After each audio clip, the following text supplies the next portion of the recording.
Hi, I'm Dr. Kit Weathers, and it's time for the Root Tip of the Week. But let's begin with the illusion of the week.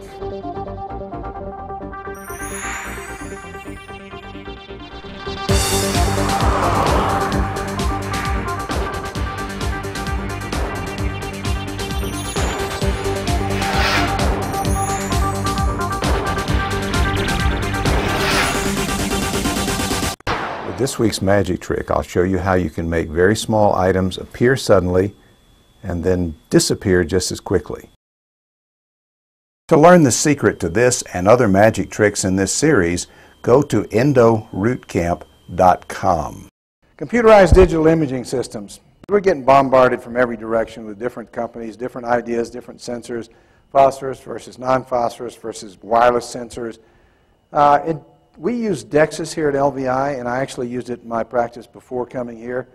And I like it for a couple of reasons, and DEXIS also, the quality of the images are terrific, the reliability of the systems is very good, and it's quite easy to use compared to some of the other systems.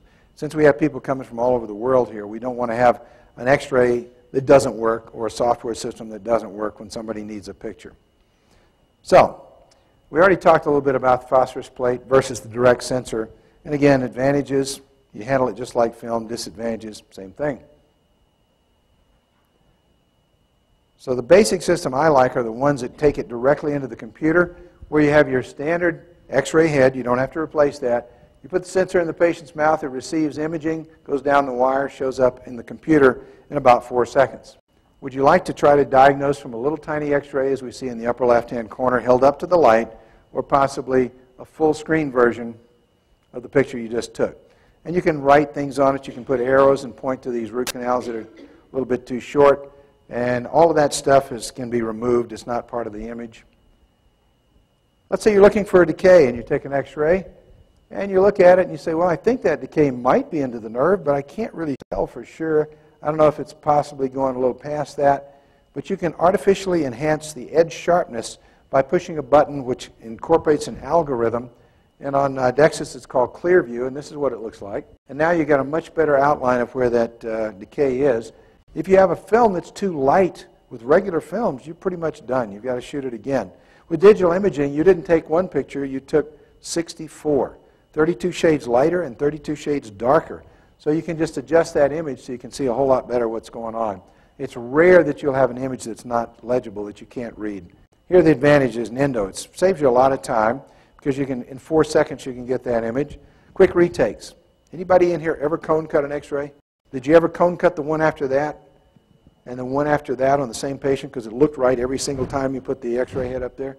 With the digital imaging, you cone cut it, you look at it and say, oh, that needed to be over here. Take another picture. 4 seconds later, you've replaced the first one. Patient explanations, it's a whole lot easier to point to that large screen and talk to the patient than it is to just look at a small X-ray film.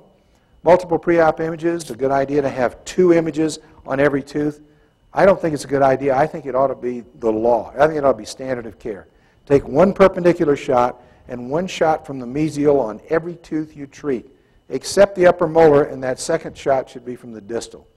The reason we go from the distal on the upper molar is because a perpendicular shot shows you all 3 of the roots. A distal shot is going to superimpose 2 of the canals, but you will not see the 2 canals in the mesial root unless you go from the mesial.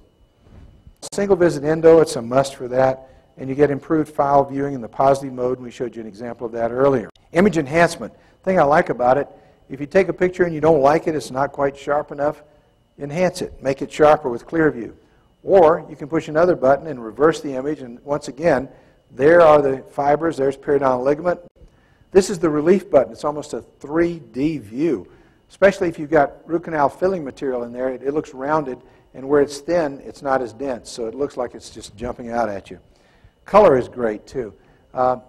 When you push that color button, this is absolutely useless.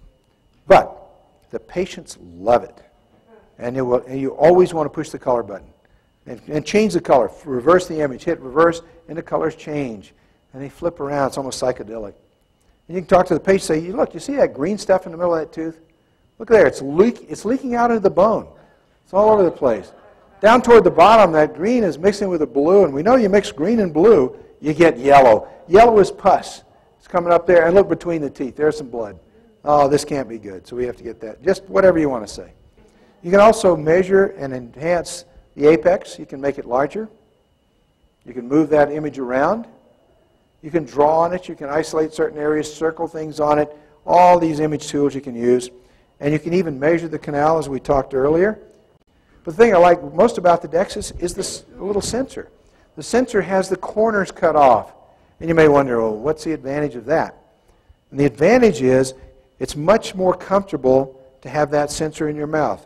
You've all had x-rays where you bent the corner so it would slide in comfortably on the lower.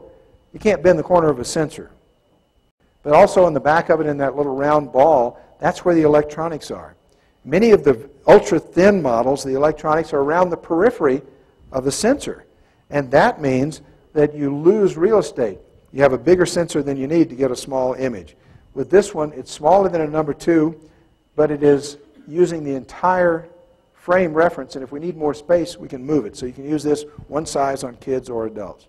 Well, that's it for another edition of the Root Tip of the Week. I'm Dr. Kit Weathers, and I will see you at the next Endo Root Camp.